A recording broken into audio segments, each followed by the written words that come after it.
Good morning dear students. Okay, NCERT class 9th का solution चल रहा है जिसमें नंबर सिस्टम का एक्सरसाइज 1.5। माय डियर स्टूडेंट्स, 1.5 का क्वेश्चन नंबर थर्ड आज देख रहे हैं अपन। क्वेश्चन नंबर थर्ड है, रिकॉल पाइज, सॉरी यहाँ पाई है, recall pi is defined as the ratio of circumference c of a circle to its diameter say d, that pi is equal to c by d।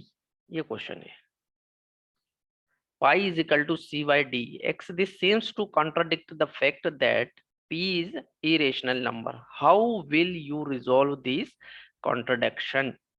Question का मतलब dear students ये है कि पाई जो है वो सी बाई डी का ratio है। सी बाई डी का रेशियो मतलब एक रेशनल नंबर है, लेकिन अपने को रियलिटी जब मैंने आपको ई रेशनल पढ़ाया था तो ई रेशनल नंबर की एक प्रॉपर्टी होती है डियर स्टूडेंट्स कि pi is E rational number. Reality और फैक्ट ये है कि अपने को पता है कि ये एक इरेशनल नंबर है, लेकिन यहाँ पर पाई को क्या बता रहा है, दिस इज रेशनल नंबर। तो ये एक कॉन्ट्राडिक्ट है। कॉन्ट्राडिक्ट का मतलब जस्ट उल्टा। क्वेश्चन बोल रहा है कि रेशनल नंबर है और फैक्ट ये है कि इरेशनल नंबर है। तो इस तरह के क्वेश्चन को कैसे डील करते हैं, सबसे पहले अपन क्या करें, जो क्वेश्चन बोल रहा है उस फैक्ट को लेके चले है ना। इसके लिए थोड़ा सा ये क्लियर कर दूं कि सरकमफ्रेंस की, यदि मैं सर्कल की बात करूं तो ये होता है सर्कल और उसकी रेडियस होती है circumference. C is equal to क्या होता है डियर स्टूडेंट, 2 पाई आर। यदि मैं यहां से पाई की वैल्यू देखूं तो पाई इज इक्वल टू क्या हो जाएगा, C/2R। Clear my dear student, ध्यान से देखना। पहले अपन ये फैक्टर लेके चलते हैं, लेट अस अज्यूम करते हैं, लेट कि pi is a rational number. Pi is a rational number.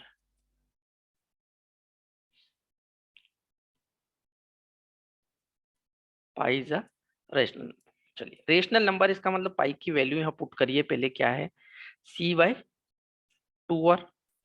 Dear student, 2R को अपन क्या लिख सकते हैं, R इज रेडियस, तो इसको D के फॉर्म में C/D लिख सकते हैं। C/D अगर लिखता हूं मैं तो ये किसका फॉर्म बनता है, P/Q का। यदि P/Q का फॉर्म बनता है तो अपन क्लियरली यहाँ बोल सकते हैं कि here pi is rational number. यहाँ तो बोलना ही पड़ेगा डियर, क्योंकि क्लियर दिख रहा है ना। Rational number, rational number now. लेकिन अपन फैक्ट क्या जानते हैं, फैक्ट जानते हैं बट पाई एक रेशनल नंबर है। बट ऐसा लिखिए, but it contradict,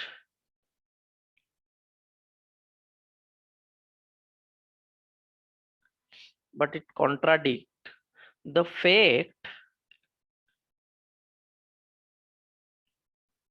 the fact that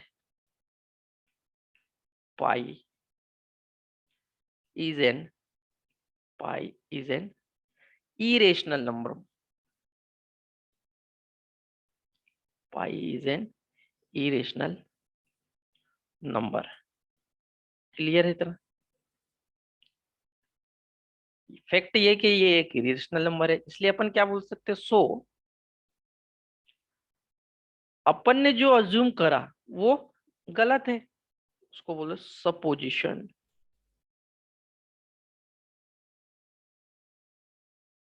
supposition is wrong. अपन जो अज्यूम करके चले कि पाई एक रेशनल नंबर है वो गलत है, ठीक है। इसलिए अपन बोल सकते हैं सिंपली कि पाई एक is a ration, sorry irrational number. Pi is a irrational. इस तरीके से इस क्वेश्चन को डील करना पड़ेगा माय डियर स्टूडेंट। क्लियर है, बस ये क्वेश्चन आपका कंप्लीट हो गया, अंडरस्टैंडिंग खत्म। ओके, तो पाई एक इरेशनल, उसका कॉन्ट्राडिक्ट उल्टा है जो अपन ने क्लियर करा, ठीक है। नाउ कंप्लीट कर लीजिए इस क्वेश्चन को।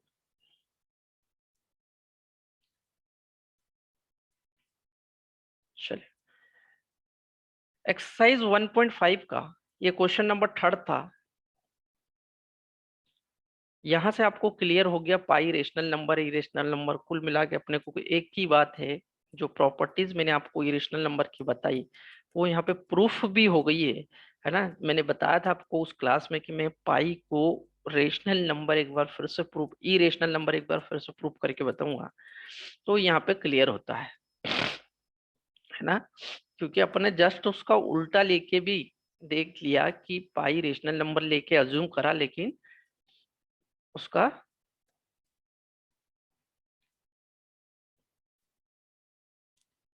चलिए now question number 4। My dear students अब मैं जो आपको क्वेश्चन बताने जा रहा हूँ इस एक्सरसाइज का बेहद इंपॉर्टेंट क्वेश्चन है। हर बार इस एक्सरसाइज से ये क्वेश्चन जो है कि आपको पूछा जाता है। इंपॉर्टेंट क्वेश्चन है हर बार ये क्वेश्चन पूछा ही जाता है। Question number 4।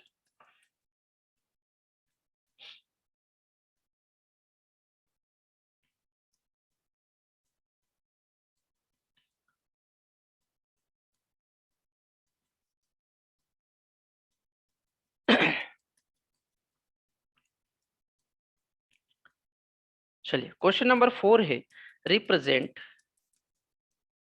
एक मिनट ये है एक्चुअल में under root 9.3 represent under root 9.3 अंदर number line. My dear students number line पर अपन ने पहले भी कुछ क्वेश्चन जो करे हैं है ना जिसमें रूट 2 रूट 3 रूट 5 ये प्रदर्शित करना सीखा था नंबर लाइन पर रिप्रेजेंट करना सीखा था। ओके अभी नंबर लाइन पर जो रिप्रेजेंट करना है वो अंडर रूट 9.3 को रिप्रेजेंट करना है। अंडर रूट 9.3 को रिप्रेजेंट करना है। कैसे करना है बहुत सिंपल सा मेथड है वेरी आईएमपी क्वेश्चन है बहुत बार पूछा जाता है डियर स्टूडेंट्स है ना लगा लीजिए। ओके चलिए 9.3 को रिप्रेजेंट करने का तरीका बहुत सिंपल है। एक स्टेप बाय स्टेप फॉलो करोगे बहुत आसान रहेगा। सबसे पहले क्या करना है आपको एक लाइन खींचनी है। कितनी वैल्यू की ये दी है 9.3 यहाँ डाल लीजिए चाहो तो 9.3 सेंटीमीटर। क्लियर है। इसका नाम दे दो डियर स्टूडेंट्स ए और इसका दे दो बी। क्या करा मैंने 9.3 सेंटीमीटर की एक लाइन खींची। फिर क्या करना है 1 सेंटीमीटर है ना इस बी पॉइंट से 1 सेंटीमीटर और लाइन खींचनी है जिसका नाम तुम सी दे सकते हो। क्लियर है। क्या करा पहली स्टेप मैंने ए से बी तक 9.3 सेंटीमीटर एक लाइन खींची। फिर बी से आगे 1 सेंटीमीटर और लाइन खींची। क्लियर। अब क्या करना माय डियर स्टूडेंट्स जो ए सी लाइन है जो टोटल 10.3 बन गई है इसको मेरे को बाइसेक्ट करना है। इसको क्या करना है बाइसेक्ट दो भाग में डिवाइड करना है। जब भी किसी लाइन को दो भाग में डिवाइड करना होता है तो उस लाइन का जो है आधे से थोड़ा ज्यादा ले लीजिए। और है ना जैसे ये टोटल लाइन कितनी है 9.3 प्लस 1 10.3 है ना। मान लीजिए इसको 11 तो 11 का हाफ ले लीजिए कितना 5.2। ठीक है 11 का था 5.5। 5.5 आपका डिवाइडर ओपन करिए है ना 5.5 का डिवाइडर ओपन करिए और पॉइंट नंबर ए पर रखिए और एक कट करिए। ध्यान से सुनना क्या करा फिर मैंने पॉइंट ए पर रखकर दोनों साइड एक एक कट कर लिया। किसी लाइन को बाइसेक्ट करने का तरीका बता रहा हूँ। क्या करा जो लाइन की लंबाई दी है सपोज 15 दी है तो 15 का आधा 7.5 7.5 से थोड़ा ज्यादा मतलब 8 ले लीजिए। अपने डिवाइडर को स्केल पर रखकर 8 सेंटीमीटर ओपन करिए और फिर दोनों एंड पर पहले ए पे रख के दोनों साइड एक एक कट करा। ये वाले देखिए है ना। अब सी पॉइंट पर रखकर कट करिए तो ये इसको कहीं ना कहीं काटेगा। सी पॉइंट पर रखकर जो कट करोगे वो इनको काटेगा। माय डियर स्टूडेंट जब तुम इस पॉइंट को है ना इन दोनों को मिलाओगे इसे यहां से जब मिलाना स्टार्ट करोगे है ना नीचे भी जब ऐसा मिलाओगे तो ये जो है इस लाइन को बाइसेक्ट करेगा है ना। इस लाइन को दो बराबर भाग में डिवाइड करेगा। क्लियर है इतना। क्लियर है। अब ये जो पॉइंट नया मिला माय डियर स्टूडेंट, इसको तुम चाहो तो नया पॉइंट दे दीजिए, क्या दे दीजिए, डी दे दीजिए, ठीक है। ये जो पॉइंट है सपोज इसको मैंने डी दे दिया। अब क्या करिए, आपका डिवाइडर को रखिए इस डी पॉइंट पर डियर स्टूडेंट, डी पर रखकर ए तक उसको ओपन करिए। ए डी से ए तक या डी से सी तक की रेडियस लेके उसको पकड़ के घुमाइए। माय डियर स्टूडेंट, जब ओपन करोगे तो एग्जैक्टली इस पॉइंट से पास होते हुए ये यहाँ पहुंचेगा, इससे बाहर नहीं जाएगा, है ना। क्या करा मैंने, डी पे रखा, ए तक की रेडियस ओपन करी और उसको पकड़ के मैंने घुमाया तो एग्जैक्टली कहाँ जाके काटा, सी पर जाके काटा है। कहाँ पे, सी पे। माय डियर स्टूडेंट्स, अब क्या करना है आपको, अब आपको सी पे, है ना, सॉरी बी पॉइंट पर 90 डिग्री का एंगल बनाना है। इस बी पॉइंट पर इसके आपका जो डी रहेगा, जिसको चांदा बोलते हो, उसको रखिए और एक परपेंडिकुलर लाइन खींचिए इस, क्या करिए, परपेंडिकुलर लाइन एग्जैक्टली बी पर। जब बी पर एक परपेंडिकुलर लाइन खींचोगे, या इसको सिंपल सा तरीका 90 डिग्री का एंगल बनाइए, है ना, कितना, 90 डिग्री का एंगल, ठीक है। तो इसने जहां जाकर इस कर्व को काटेगा, जहां जाके इस कर्व को काटेगा उसको पॉइंट ई दे दीजिए, उसको क्या दे दीजिए, पॉइंट ई।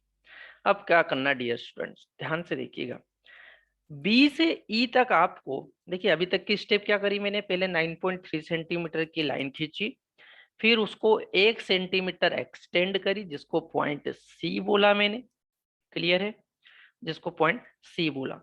फिर क्या बोला मैंने, जो ए से सी तक की लाइन है उसको बाइसेक्ट करा। बाइसेक्ट करने का तरीका ये करा मैंने कि उस लाइन की लंबाई सपोज मैंने 11 मैक्सिमम मान लीजिए, उसका आधा करा और उससे थोड़ा ज्यादा लेके मैंने क्या करा, ए पे रख के कट करा दोनों साइड, और सी पे रख के कट करा दोनों साइड, जहां कटा उसको मिलाया, तो ए से सी तक की लाइन को बाइसेक्ट कर दिया, क्लियर है।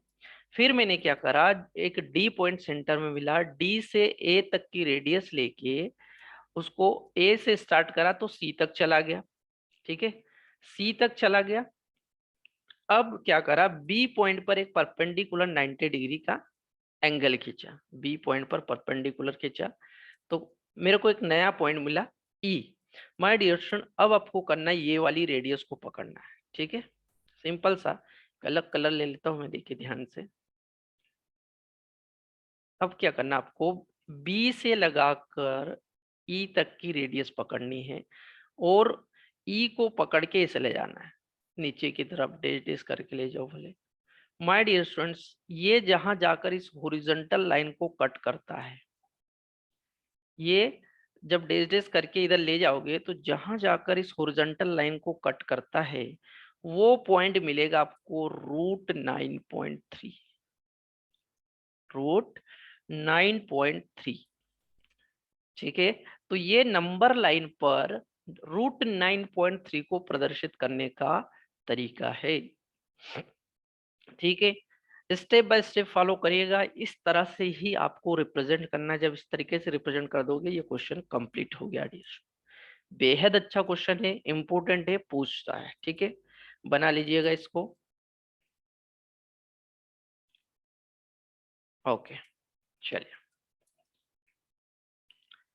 तो अपन ने √2, 3, 4, 5 को तो नंबर लाइन पर रिप्रेजेंट पहले ही करना सीख लिया था, मैंने आपको बताया था बकायदा इस पर अच्छी क्लास लेके, ठीक है।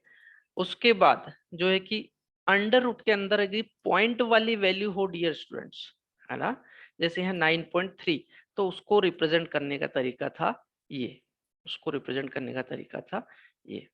नाउ क्वेश्चन नंबर, इस एक्सरसाइज का क्वेश्चन नंबर लास्ट है 5 नंबर, है ना, रेशनलाइज का कंसेप्ट डियर स्टूडेंट्स।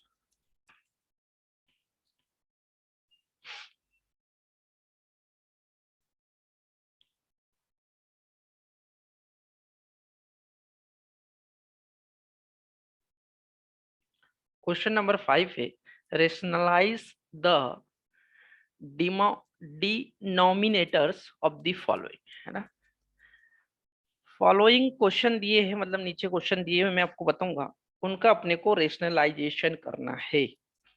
ठीक है, उनको अपना रेशनलाइजेशन करना है। जैसे पहला क्वेश्चन डियर स्टूडेंट्स यहाँ पर दिया है, एक एक करके मैं आपको होता ध्यान से देखते जाना। क्वेश्चन नंबर 1 दिया है मेरे को,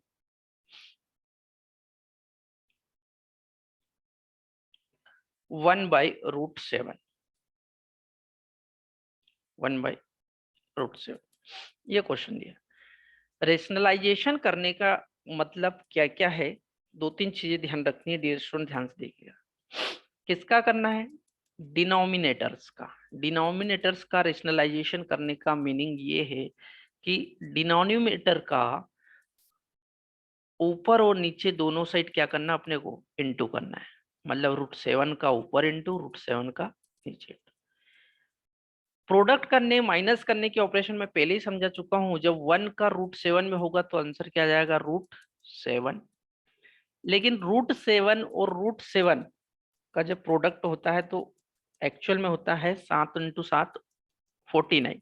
लेकिन 49 का रूट के अंदर से बाहर जो निकलता है वो 7 ही निकलता है, इसलिए यहाँ जाता है जो रूट के अंदर यदि सेम वैल्यू है तो वही उसका आंसर जाता है √7/7। क्लियर है इतना? √7/7। तो ये पहला क्वेश्चन था, पहला पार्ट था जिसको मैंने रेशनलाइज करके बताया। पार्ट नंबर सेकंड देखिएगा। पार्ट सेकंड है 1/√7 माइनस √6। ठीक है, क्या करना डियर स्टूडेंट्स, 1/√7 माइनस √6। अब डिनोमिनेटर का जब रेशनलाइजेशन करेंगे तो डिनोमिनेटर अपर पार्ट और लोअर पार्ट है ना, ऊपर और नीचे दोनों में क्या होगा, उसका प्रोडक्ट होगा। लेकिन इस बार जब प्रोडक्ट करते हैं तो साइन चेंज करना पड़ता है। साइन कौन सा? जैसे √7 माइनस √6 है तो ये हो जाता है √7 प्लस √6। नीचे भी क्या हो जाएगा, √7 प्लस √6। क्लियर है? ये होता है डिनोमिनेटर का रेशनलाइजेशन। क्या करा मैंने, जो नीचे वैल्यू थी उसको साइन चेंज करके ऊपर और नीचे दोनों साइड प्रोडक्ट करना है। क्लियर है? अब क्या करेंगे डियर स्टूडेंट्स, जब √7 प्लस √6 का 1 में करेंगे तो वैल्यू आ जाएगी यही सेम, √7 प्लस √6। ठीक है, √7 प्लस √6 यहाँ हो जाता डियर, √7 माइनस √6, √7 प्लस √6।